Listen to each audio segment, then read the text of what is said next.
it was awe-inspiring. Life is worth living.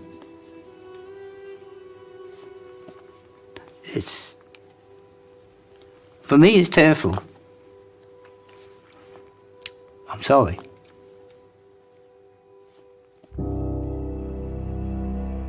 According to the medical report, Clark died instantly of a broken neck, and the crash was later put down to a deflating tire.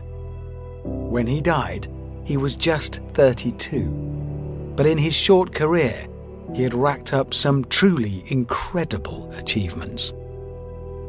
In Formula One, he won 25 of his 73 races, which in percentage terms puts him way ahead of Hamilton, Vettel and even Schumacher. In pole positions, he had 33, which again in percentage terms makes him second best of all time, just behind Fangio. Then there are the Grand Slams. That's where a driver gets pole position, fastest lap, the win, and leads every lap of the race. Schumacher has 5 Grand Slams to his name. Senna, 4. Jim Clark, 8. That's more than any other driver in history. You might imagine that a man with such skills would be rated highly by other drivers. And you'd be right. I was invited to a cocktail party for Fangio, and he said to me, in my opinion, Jimmy Clark was the greatest racing driver ever. And coming from Fangio, it's no better compliment than that. And the 5-time world champion was not the only South American who idolized the Scotsman.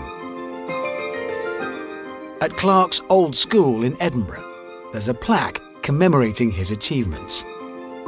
And in 1991, the reigning world champion made a special pilgrimage to the school to pay his respects.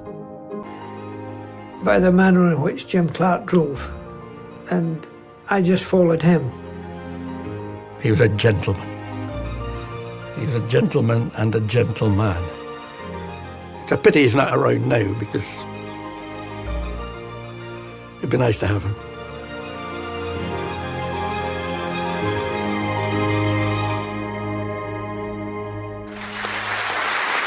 He's an amazing man.